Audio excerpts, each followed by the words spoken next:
Baik, Ibu Bapak yang saya hormati, ini menyimpulkan satu pemikiran beliau. Ada satu pendidikan itu kalau nggak salah di dalam kitab I'anatul Talibin, syarahnya kitab Fathul Mu'in, kalau nggak salah di juz 1 kayaknya, halaman 285 sampai 86. Di situ ada pendidikan seperti di kulli ibadatin mahdoh asroru wa madiyah. Jadi setiap ibadah mahdoh itu ada rahasia tersendiri. Contoh, ibadah mahdoh kan sholat, puasa, kemudian haji, zakat itu diantaranya. Kalau haji di dalam Al-Quran disebutkan walillahi 'alan nasi hajjul baiti man istata'a ilaihi sabila. Jadi Allah mewajibkan orang berhaji hanya bagi orang yang mampu. Ya arti mampu sih mestinya menurut fikih ini menurut kesehatan, menurut dan lain sebagainya. Kemudian kalau puasa di ayat Al-Qur'annya Gusti Allah dakwaken ya ayyuhalladzina amanu kutiba alaikumusiyam, dan seterusnya pada akhir ayat la'allakum tattaqun. Jadi tujuan orang berpuasa itu supaya benar-benar orang itu menjadi takwa tenanan. Kemudian di dalam zakat itu disebutkan dalam hadis az-zakatu mutahhiratun, zakat untuk mensucikan diri. Nah kalau di dalam sholat ini paling banyak disebutkan. Di antaranya inna sholata tanha 'anil fahsai wal munkar. Inna sholata teman setuhune sholat. Ini cara ngaji santri. Iku tanha bakal nyegah opo dia sholat nganil fasai saking perbuatan keji wal munkar lan munkar. Artinya salah satu fungsi sholat itu menghindarkan seseorang dari perilaku keji dan munkar. Artinya kalau kita sudah rajin sholat tetapi perilaku kita kadang-kadang belum selesai dengan dirinya sendiri, itu saya ya kadang-kadang masih melakukan perilaku maksiat, perilaku keji dan munkar, mungkin sholatnya perlu dikoreksi. Mari kita introspeksi diri sholat kita masing-masing. Mungkin sholatnya belum benar. Jadi kalau sholatnya benar, ketika kita bekerja juga bekerjanya benar. Jadi termasuk sholat saya itu belum benar karena saya sering jubut gitu. Iya. Itu kan cara mengaplikasikan dalam kehidupan sehari-hari kan. Diantaranya seperti itu. Kita bekerja itu merupakan kewajiban. Jadi ketika kita melaksanakan pekerjaan dengan baik, maka akan dapat pahala sejajar dengan seperti pahala sholat. Itu seperti itu. Jadi ketika ada surat masuk, kemudian diterima oleh Pak Kasidi, itu pahalanya sejajar dengan sholat duha. Itu seperti itu. Itu menurut pandangan usul fikih. Jadi kalau orang yang sholatnya benar, itu pasti orang itu akan terhindar dari perilaku maksiat, perilaku keji dan munkar. Dene kita sudah sholatnya rajin, tapi masih perilakunya seperti itu. Mungkin ibarat orang membawa payung. Kalau di ayat kan inna sholata tanha 'anil fahsai wal munkar. Jadi sesungguhnya sholat itu akan mencegah perilaku seseorang dari perilaku keji dan munkar. Kalau payung itu innal payunga tanha 'anil panasi wal udari. Jadi payung itu kan bisa mencegah seorang dari kepanasan karo udan. Orang bawa payung, panas masih kepanasan, udan masih udanan. Bukan salah payungnya, mungkin cara kita bawa payungnya sepuluh benar. Jadi yang benar-benar payungnya dikupakan baik ibunya. Nah ini, maka termasuk salah satu ibadah mahdoh yang sangat urgent dan tidak boleh ditawar itu sholat. Kalau ibadah haji giliran di situ ada wudhu boleh ditinggalkan. Orang kewajiban zakat giliran ada wudhu boleh ditinggalkan. Orang puasa Ramadan malam-malam niat sahur, pagi-pagi orang yang sakit kata dokter jangan puasa, boleh tidak puasa. Tapi kalau sholat enggak, kenapa kamu enggak sholat? Lagi duit enggak boleh. Kenapa kamu enggak sholat? Lagi puyeng gitu ya, enggak boleh. Jadi puyeng ya sholat, orang puyeng ya sholat, cengek-cengek ya sholat. Bahkan sampai sholat itu ibadah yang tidak bisa ditawar. Sehingga dalam fikih itu diajarkan orang kalau sholat nggak bisa berdiri, kena kalau lenggak wis saya goyong, kalau turun, kalau orang bisa tinggi orang bisa disolati. Maka satu-satunya penghormatan terakhir orang meninggal itu sholat jenazah. Gak ada puasa jenazah, gak ada zakat jenazah, gak ada haji jenazah. Adanya sholat itu banget itu. Maka insya Allah kalau orang menjaga sholatnya dengan baik, insya Allah uripnya benar. Maka ada kiat-kiat. Ini resep bagaimana orang hidup bahagia dan barokah. Maka di dalam sholat banyak sekali hadisnya. Di antaranya as-sholatu khairu mawdu'in faman sya'a falyuksir faman sya'a falyuklim. Sholat itu sebaik-baiknya penggawean.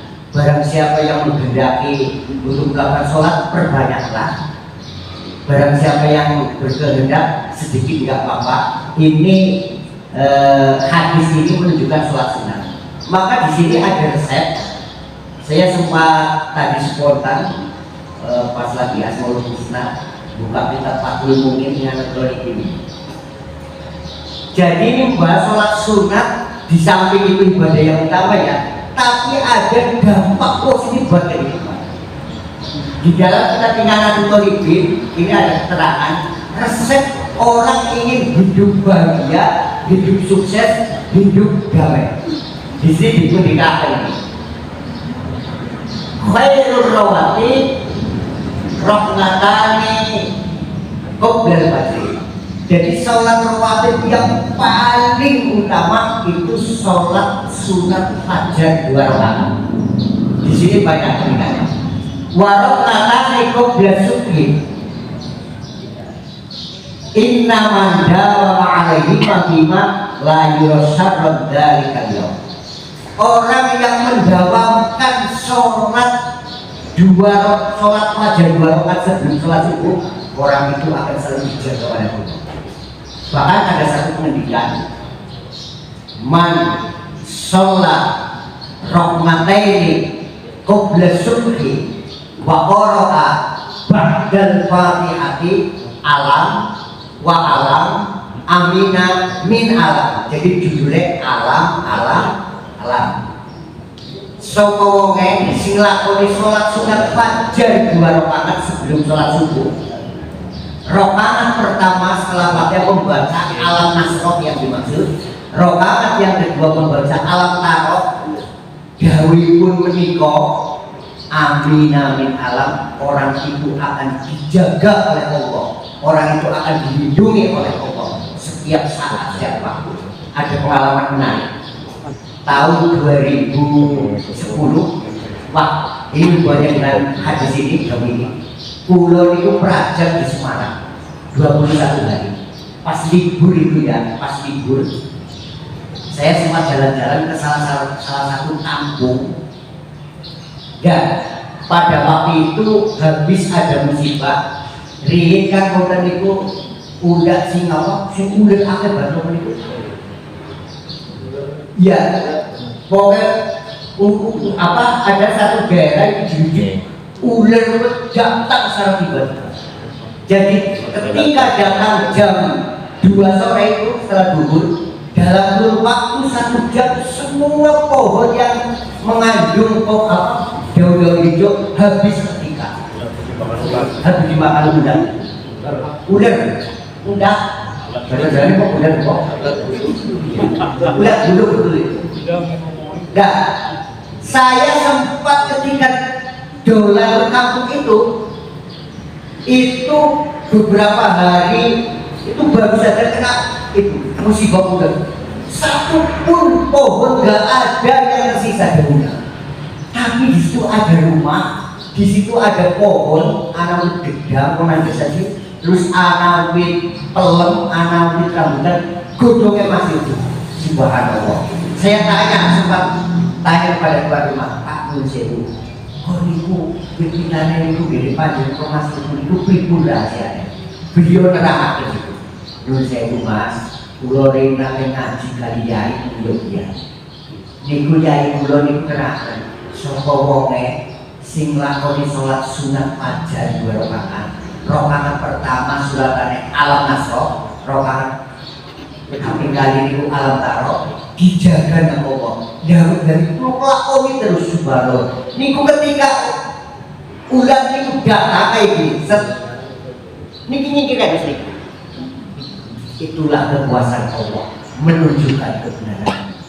Itu seperti itu. Jadi insya Allah dia mau mengenal kok apa rajin sholat sunat fajar di Solo. Kok sekarang jadi apa kayak aman.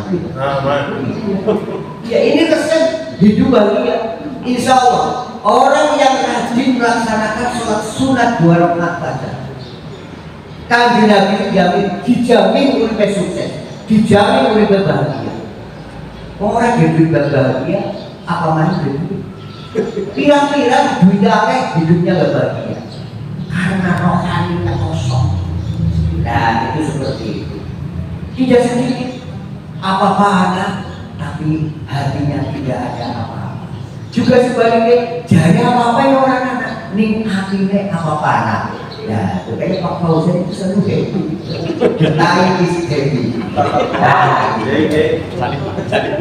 waktu yang paling enak untuk sholat fajar. Sebentar, ini satu lagi Pak. Nanti saya kasih waktu. Terus ini daunnya pun Imam Ghazali ya. Innaman dalam alaihi ma fihi ma la yusar dari al-yawm hasan. Walida man sallahu ma fi alamin di alam wa alam lam yusuf dari dalam. Jadi termasuk ini salah satu resep apa orang hidup sehat. Jadi waktunya itu yang tepat. Jadi apa? Pokoknya setelah beberapa saat sebelum mandi waktu subuh, namanya sholat fajar. Jadi ini sudah mandi fajar, sudah masuk waktu subuh, itu tetapi masih ada waktu jeda untuk ke sholat subuhnya itu.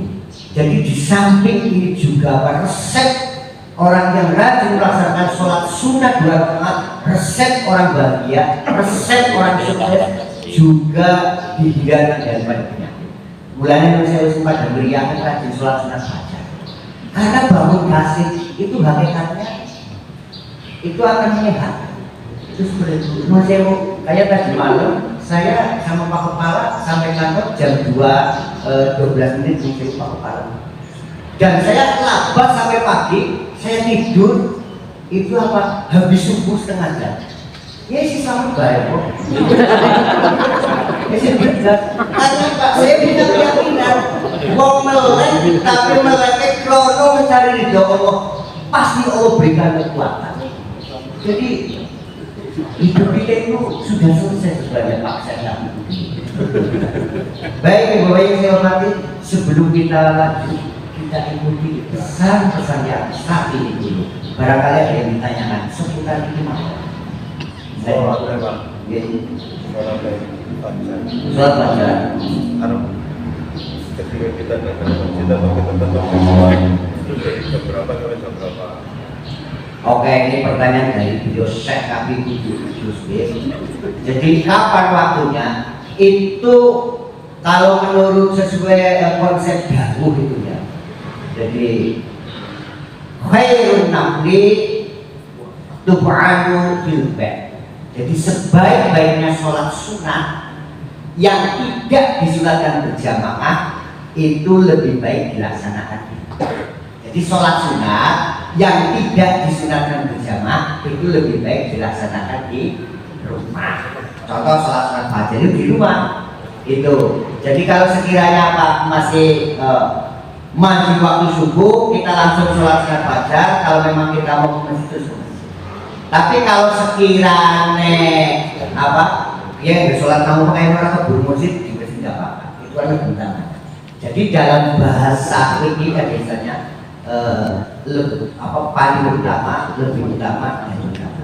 Jadi pada baiknya paling enak, lebih enak. Jadi ada durian lokal yang enak, misalnya Pak Suba. Durian monong lebih enak, terus durian kami paling enak jadi maksudnya. Jadi karena enak, lebih enak, paling enak. Jadi ada utama, lebih utama, paling utama. Itu saya. Dan waktunya kapan? Yang penting sudah masuk waktu bisa diterima. Oke lah kalau gitu. Jadi ibu nanti kalau ada ibu yang tanya, nanti dikasih record sama Pak Kepala, dikasih voucher kotak, silakan nanti datang ke rumahnya. Ibu. Jadi anak-anak PPN, bapak PPN, remote-nya jomblo nanti nih. Ya. 1 menit saya tunggu hadiahnya, saya lanjutkan sedikit saja. Ya saya kira itu gampang semuanya. Jadi biasa itu niatnya sebagai sunnatul fajri rakaataini lillahi itu tidak disunahkan berjamaah itu. Jadi sholat sunat ada yang sunat berjamaah dan ada yang tidak disunatkan jamaah. Sholat fajar termasuk, sholat hajat itu lebih baik di rumah di malam hari, tidak sunat jamaah. Tetapi sholat sunat yang tidak disunatkan berjamaah dilaksanakan secara berjamaah, hukumnya bagaimana? Khilaful aula pada dasarnya. Tapi bisa menjadi jawaz karena ditamrini wa taklim, karena untuk mengajar. Contoh kayak di beberapa pondok pesantren itu kalau jam 2, jam setengah 3 itu gugai pun sholat malam. Jamaah, sebab Pak, ini orang jamaah orang pada sholat masalah kayak gitu. Iya, jadi ini beliau perlu Pak Kepala kan rajin sholat duha itu, beliau perlu instruksi sholat duha berjamaah gitu. Sebab orang jamaah orang pada sholat duha termasuk saya sebenarnya.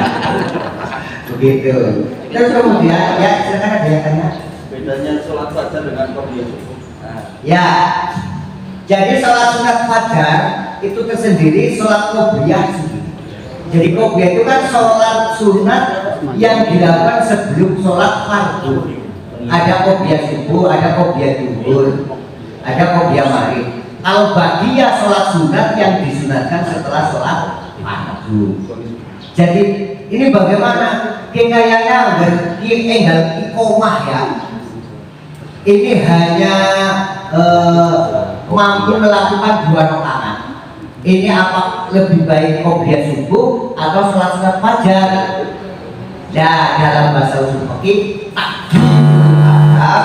ngalal muhim, dahulukan yang lebih penting daripada yang penting. Qobliyah penting tapi sholat sunat fajar lebih penting. Pada baik kayak waktu itu kamu duduk takdimul wudhu ngalas salam iya, dahulukan wudhu daripada syarat penting tapi wudhu lebih penting. Lebih penting Pak. Kenapa fajar lebih penting dari qobliyah? Ya, melihat fadilahnya, fadilahnya lebih besar itu. Iya. Jadi kayak nggak durian motor kan durian bawah sih lebih larang dia. Musangki. Oh musangki. Itu seperti itu kan. Baik, Bapak Ibu yang hormat. Oh ya, ya, tanya. Mohon maaf ya. Mungkin karena sesuatu ya jelas kita mari Apa itu? Istilah ya. Itu melek. Ya. Meleknya. Terus tidurnya pun karena mungkin Gusti Allah saking melasnya akhirnya ketiduran. Ketiduran akhirnya sholat subuhnya itu ya kesiangan. Apakah itu diperbolehkan untuk sholat sunnah yang tadi Pak Kiai sebutkan atau langsung sholat subuh walaupun sudah melebihi waktu yang ditentukan Pak Kiai? Oke, ini masih keterangannya di kitab I'anatul Talibin. Nanti lebih jelasnya ke PD Polri ada bahas ini. Oh iya. Jadi orang walaupun sholat sunat, tapi orang itu sudah menjadi kebiasaan, sudah rutinitas gitu. Contoh sholat duha, kowe dilakoni hampir istiqomah, sholat fajar istiqomah, qobliyah istiqomah. Dan suatu saat dilarang ada udzur karena suatu hal, bisa juga keturun, bisa juga karena suatu hal gitu ya, maka itu disunahkan untuk dikodoni. Jadi hanya disunahkan untuk contoh orang yang terbiasa sholat duha, tapi di hari itu tidak dilaksanakan dua itu karena berbagai hal kesibukan dan sebagainya, itu dilarang sing dari pejabat itu hormati tamu dan emosi waktu berapa berbahasa kayak gitu ya, dan saya tidak bisa dilakukan, maka itu boleh dikodoni. Setelah zuhur usolli sunat duha qada al-idha. Itu yang sudah terbiasa. Tapi kalau yang tidak terbiasa, bagaimana mau mengodoni? Wah, biasa orang. Apa yang dikodoni? Sebab tadi ya kan, orang kalau sudah menjadi terbiasa, walaupun itu tidak wajib, kan merasa sangat wajib. Kayak Pak Zenul, itu akan sudah menjadi biasa, tiap pagi harus kopi.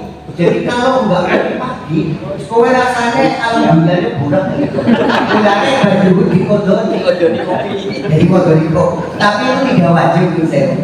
Begitu ya.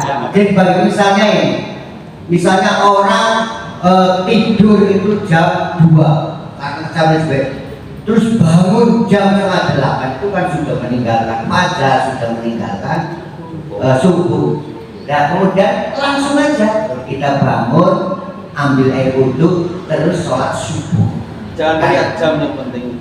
Hah? Kalau kesiangan jangan melihat jam yang penting. Iya, pokoknya langsung. Kalau qadha itu kan melakukan sholat bukan pada waktunya.